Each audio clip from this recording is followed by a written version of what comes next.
Haiti, a nation held ransom by France and the United States. Kilimanjaro News Network takes a deep dive into the Haitian Revolution, against slave master France and the subsequent occupation by the United States. This background provides an understanding which echoes in today's crisis. We pose the question: should France and the United States be held directly accountable for this nation's plight? As smoke billows over Port-au-Prince, the once vibrant capital of Haiti, the streets echo with sporadic gunfire, a grim soundtrack to a nation on the brink. This isn't a scene from a dystopian film, it's the chilling reality for millions of Haitians grappling with a seemingly endless crisis. To understand the roots of this despair, we must travel back in time, to a revolution that promised freedom but delivered a different kind of burden. Kilimanjaro News Network examines the role France and the United States played to bring this once great nation to its knees. Before we continue, don't forget to subscribe to Kilimanjaro News Network. Click the bell icon to be notified for more interesting and in-depth investigations and analyses of events happening throughout the continent and the diaspora. In 1804, Haiti defied the odds, becoming the first nation in the world to successfully overthrow a system built on slavery. This historic victory, however, came at a devastating cost.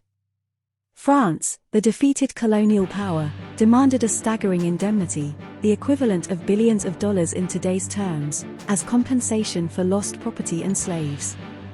This debt of independence crippled Haiti's economic development for much of the 19th century, hindering infrastructure projects and investment. It was a ransom extracted for the very act of liberation, a heavy weight on a nation yearning to breathe free. The 20th century brought little respite. The early 1900s saw the U.S. occupation of Haiti, a period shrouded in political instability and exploitation.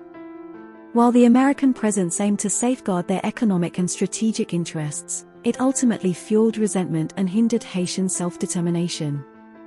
Local leaders were propped up or toppled based on their loyalty to foreign interests, further eroding trust in government institutions.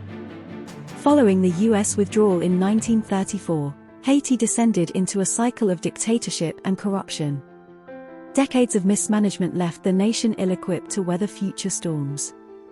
In 2010, a devastating earthquake shattered the already fragile infrastructure, exposing the vulnerability of millions. Poverty, a legacy of the past, became a desperate present, with chronic food insecurity plaguing vast swathes of the population.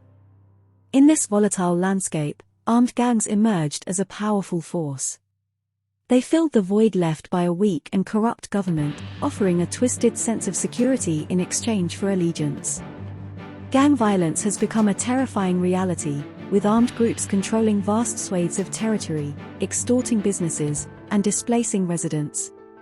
Jimmy Cherizier, also known by the chilling nickname Barbecue, leads a particularly brutal gang federation known as G9 Family and Allies. Barbecue and his gang are notorious for kidnappings and violence, a symbol of the lawlessness plaguing Haiti. The recent assassination of President Jovenel Moïse in 2021 plunged the country further into political turmoil. Prime Minister Ariel Henry, facing mounting pressure and accusations of legitimacy issues, agreed to resign upon the formation of a transitional council. International efforts to quell the violence have been met with mixed results. Kenya, for instance, initially pledged to send troops as part of a peacekeeping force, but later withdrew their offer due to the lack of a functioning government. Haiti's future remains uncertain.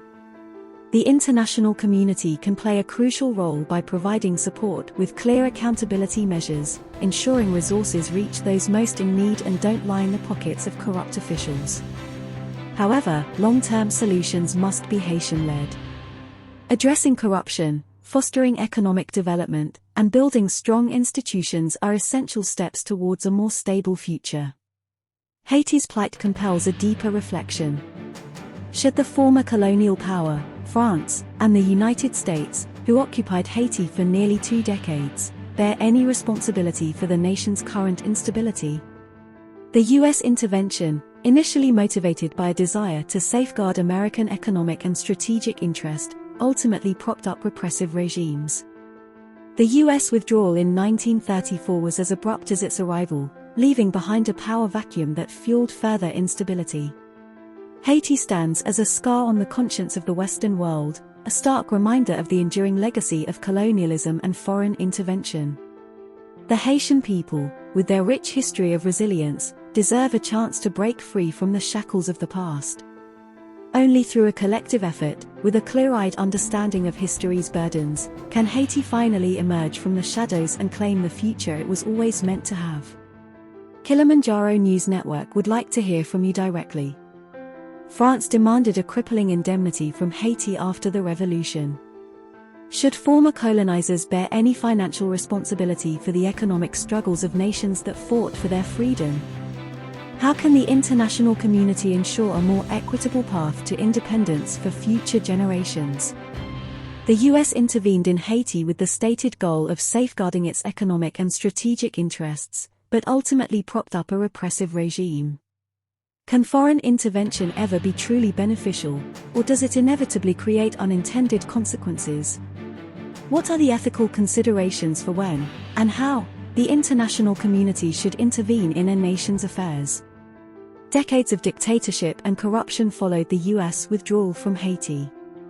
How can a nation rebuild trust in its government after a period of foreign influence and internal instability?